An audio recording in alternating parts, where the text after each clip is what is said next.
Welcome to Prog Will Find a Way, your friendly neighborhood alfresca progcast. I'm Jonathan Block. And I'm Jay Valade. And today we've talked about this venue numerous times, and we're actually there. We're here in Fairfield, Connecticut, in front of the warehouse.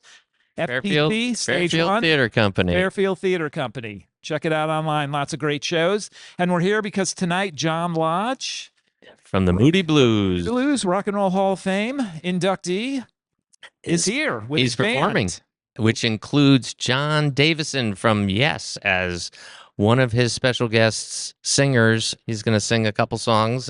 Yep, he's going to maybe four songs. We with think him three songs from Days of Future Past, and one other classic John Lodge song. Well, it's funny because John Lodge has three huge tunes that everybody knows. Well, two everybody knows, which is Ride My Seesaw, and then I'm Just a Singer in a Rock and Roll Band, and then the third one would be Isn't Life Strange. But he actually has a lot of other kind of known songs too. They are very, very good. But those are the ones that people most identify with. But this particular show is celebrating what was the 50th anniversary. We're a little past it now. The 50th anniversary of Days of Future Past. So he's playing that entire album in one set, I believe, and then another set is just his not only Moody songs but solo career. He has had a number of solo albums. Yeah, but I think most of it is Moody's. Most of it is Moody's. There's a few songs. He's got one song I know he plays often from the Blue Jays album, which was the album he did in '75, I believe, with Justin Hayward during their 6-year hiatus, which is kind of funny because at that point in time, no bands took hiatus. Yeah, a 6-year hiatus was a big thing. It's almost like the sidelong epic started coming, and they're like, you know what, we just don't want to be involved in this, and then they sat it out till punk came. Yeah, because Seventh Sojourn was what, 1972? 72. So they cut it off right when Prog was really finding a way. Exactly. They did not want it to. No, just joking. But they obviously they all did solo albums and some really interesting solo albums too. But it was a 6-year break. They came back together in 77-ish, 78, and did the Octave album, which actually that was like your favorite album is often the one you was your entree in the band. I remember hearing Days of Future Past on the radio in the late 60s. That song was on the radio all the time, but Octave came out in 78 and my brother got it and I was like, wow, this album's cool. This album's really cool. It's funny because I mentioned this in a different video, but the sound of that late 70s, that kind of coldish sound, they've got it on that album, Tormato, that, and then there were three, same thing. So my intro to the Moody's was in '81 with Long Distance Voyager. So that was the first new keyboard player, Mike Pinder. Mike Pinder was gone, and Patrick Moraz was in the captain's chair. Yeah, so Long Distance Voyager, Patrick Moraz joins the band, was my first foray into the Moody Blues. Okay, as we discussed with John Davison, that's when I discovered that the Moody Blues had these 5 different people who are writing different songs, different singers, different time signatures and tempos for each person. They had a very tailored sound to each one of them, but then they came together as this one big conglomeration as the Moody Blues, but made these albums that gave it such variety. Yeah, I mean we've talked, we haven't really what's the birth of Prog, and we talked off camera about that once, and it's like, to me, the Moody's are kind of above that. I don't know.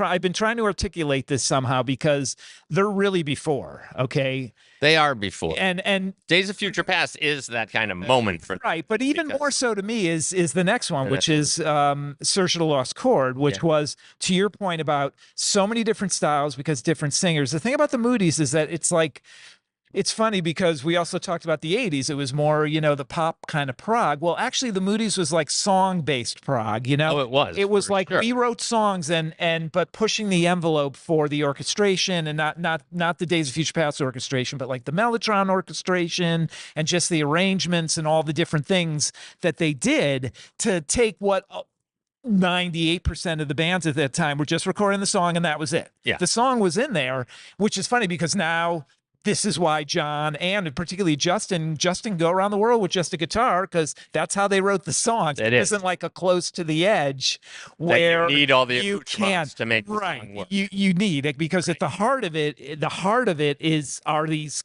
great songs that stand by themselves. They just are enveloped in this sound and things of that era, which is amazing. But it's also, that's kind of the Prog moment of the Moody Blues, is they have these very these core songs. Their music is based on these songs, which are the core of the music, right. But they're embellished by all this, either orchestration or the mellotron or whatever, and the way they tied the songs together and the spoken word aspects. All those sort of things are what made them Prog. Because if you listen to some of the Moody Blues song-based songs, you wouldn't say that's Prog at all. No, and but it's the way they're presented, and you pull it all together under this envelope or this kind of thing that you put it together as an album, and you link it and you throw that orchestration on it. It changes into something different.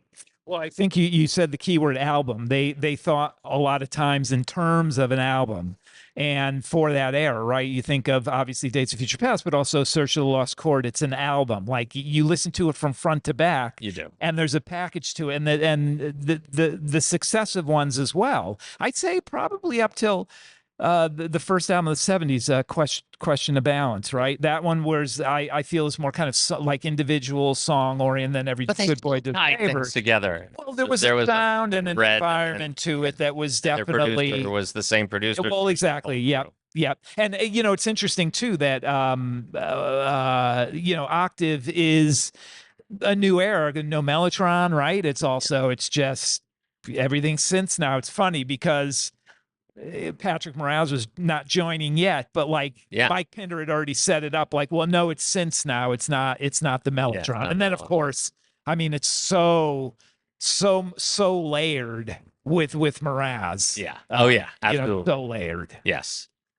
So, speaking of the album that they are going to perform here tonight, Days of Future Past, I was reading up on that, and it's just kind of funny how it started out as like a Decca Records sampler to illustrate how the sound system works. So they got the Moody Blues, said, "Oh, we'll do that," and that's why there's so much orchestration on it, and there's so much movement in the music from the darks to the lights. Well, I thought that they told them, or at least the producer Tony Clark told them that we're going to do a rock and orchestral version of the New World Symphony by Dvorak or something like that. And then they did the whole thing, and then they presented it to the record label, and it was like too late at that point. It was like, oh my God, this isn't what we thought. And then, of course it was. Then it became this huge success, and yes, in many ways opened the door that there were listeners that would embrace more experimental type of music like that. But also just the whole idea of the album being a day in the life, sort of. Right. If you... Right. Well, yeah, and then the band set themselves up to have to write songs to somewhat fit that narrative. Right. But she got great songs out of it, and great songs from multiple writers, right? There was, everybody wrote. Yeah. It's very, and then they had their. I mean, they were the original. Yes, right. They went on their hiatus and they all did solo albums. But I think they all did at least two, and then Justin and John did an album. It's interesting. Yeah, I did not keep up with that aspect of it. No, but it's also interesting. I'm not going to say parallels with but right, like the album covers. Same, the same kind of feel. Right, well, in the Threshold, I mean, they had their album. I mean, another bit of trivia, which if you're watching this podcast, most people probably know that, King Crimson was originally signed to be on Threshold. Oh, they were? And they did record some tracks with Tony Clark producing. And I think some of those, it just... The way they tell it, they didn't know what they were getting, and then my impression is he was trying to be a producer to the band, and they were like, no, because they ended up producing the album themselves. Yeah. And that's really, to me, I took some of the rawness over. Right, that's the perspective of the Moody Blues. The precursor to But they weren't coming out saying we're doing this music movement. Gibson identified as part of this that is the new underground. thing. Yes, they were part of that underground late '60s thing. Whereas by that point, the Moody Blues were already in what at that time would have been the stratosphere for that time. Yeah. So I was surprised as I was going back through the catalog how much they put out in such a short period of time. I mean, every band did that, right? No, but it was crazy. Yeah. It was like 1969, they had like 2 albums, and 70, they had like 2 albums, and 71, it was just bang, bang, bang, bang, bang. Musicians are so lazy now, It's got to be 10 that's years. What it is. 10 years, 10 years between albums. But so you can also tell how they you burn out then, right? Like, put 5 year after year, plus the touring, and you also have to write the songs. Yeah. I mean, it's a good thing that I think that's probably part of the reason why they could be as prolific as they were, because you have 4 to 5 songs. Yeah. Graham Edge wrote a little, not as much as everybody else. Yeah, but he wrote all those. Didn't he do all the poems? I don't know if he, or just he recited that. He recited them. I don't know if he actually wrote them. Okay. He did write some of the. I believe he wrote like Procession, the beginning of Question of Balance, but I'm not entirely sure. But if you're only on the hook for 2 or 3 songs, you're probably writing a lot more, and then they all took the best, kind of thing. So, but they never strayed from they never did an epic. You never got everything was always in the. That's why I was saying, like, the Moody Blues from a Prog standpoint weren't all about keyboard solos or guitar solos or anything. It was song bass with kind of this interweaving sound that made it more epic than if you took the songs out on themselves. Right. However, their greatest hits album, This Is the Moody Blues album, is fantastic, and that flows together too. That was probably the first Moody Blues album I bought, and I mean, it's just so the segues, like the thought that went into sequencing that album is just amazing because it just works so well. Yeah, it does. It's like it's not a greatest greatest hits album. It's like it was made that way. Although, it's funny because when you get to the Patrick Moraz years, like Long Distance Voyager, sometimes I've been like, I'd love to hear them put a box set out, and one version is just the keyboard mix, but there's no breaks between the songs. So it's like, it's just this one long, because it's got to be like some of the songs, there's like 10 keyboard things. Yeah. I mean, it's very cool. It is very cool. And that did draw me in. Yeah. Because of the sounds that were on that album. Well, it was so modern at the time too. It was like, it sounded of its time, and it was like, wow. But they were the old guys. They were the old guys. It's like 1981. Oh, I know. They're in their 30s by then, man. They were totally old. They were. Well, compared to the quote unquote new wave, they were really, they were the elder statesmen. They were no different than any other bands that got railed in the punk years, But still, that album came out and it was a gigantic hit for them. It was all over them. Totally was. Yeah, I don't remember people really slagging them. Nobody was wearing "I Hate Moody Blues" shirts. No. Well, they kind of have avoided all of that because they're not like in that Prog echelon that people put. Right. Even though they are Prog, they're not in that zone because of their approach was not in the same as I was saying. Yeah, and unlike a lot, there was also not a lot of drama with that band. Well, I mean, that was public, and they weren't really flamboyant on stage either. Like people they're not a band that people talk about their live stuff that much, but they didn't put, they put out a live album. I think what was it called, Live Plus 5? Oh, right. But I believe that was put out after Seven Sojourn. So that was a 69 or a 70. Right. That was a bookend. But then they never put out another live album until the orchestral one in the Red Rocks. Yeah. Ray Thomas was still alive at that point.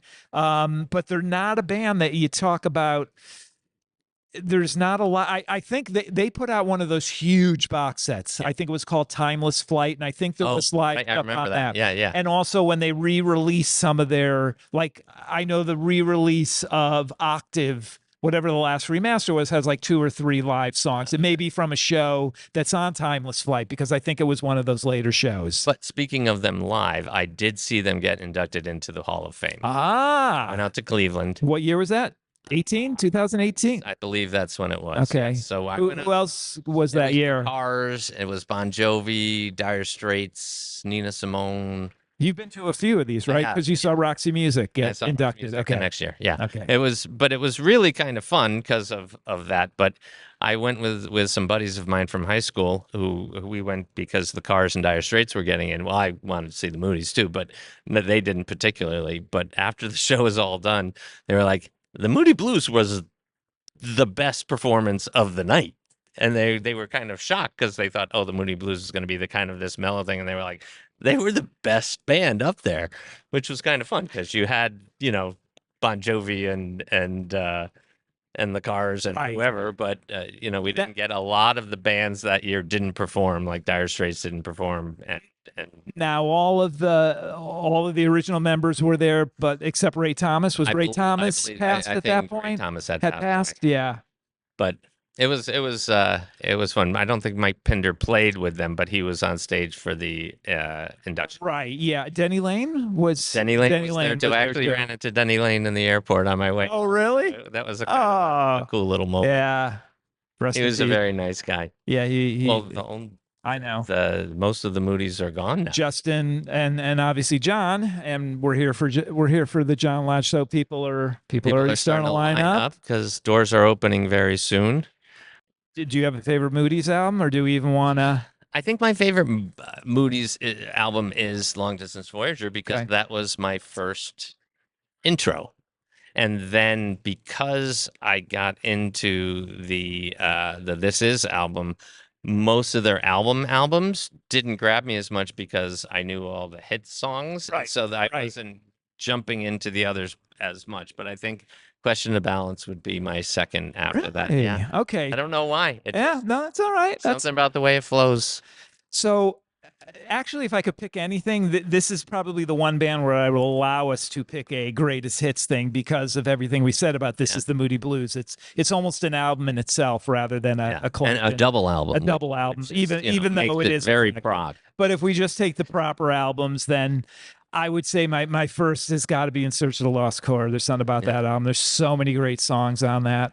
And then I'll pick Octave because I like Octave. I just love that album. I do. So those would be the 2 albums. And probably the third, believe it or not, would be either Long Distance Voyager, which is just an amazing album, the whole thing. I even like the Ray Thomas Veteran Cosmic Rocker. Yeah, the trilogy, the Ray Thomas trilogy. I love Ray Thomas. I think his solo albums are amazing. It's just he's got that British melancholy countryside sound. He had that down. Who wrote Melancholy Man? That was I think that was Pinder. Okay. I think that's a Mike Pinder song. All right. I'm just saying because you brought it up. No, but a lot of his songs are like, and the tide rushes in and I mean, so many of their songs are melancholy, right? Yes. But although to our children's, however many children generations, is an amazing album as well. So, well, that's the thing. Of those 7 albums, the one they're playing tonight is not necessarily my favorite. Right. I mean, I'm sure it's cool to hear. As they move on from there to Seven Soldier, and all of them kind of have the same vibe to me. Right. It's like another chapter of the same book. I mean, if we had the opportunity to talk to John Lodge, I would have asked him, is he planning on doing other albums in a similar thing? Or is this just, there's something special about this album? So obviously, because it is what it is. So I guess it would depend. I can see that because it would, when you got 2 or 3 songs on an album, then you have to do other people's songs. Not that he has an issue with that, but there you go. John can come and John Davison. Davison can come in and sing away. Sing away. So again, we're at the Fairfield Theatre Company, the warehouse parking lot. Yeah. So Prog will find a way. If you want it to.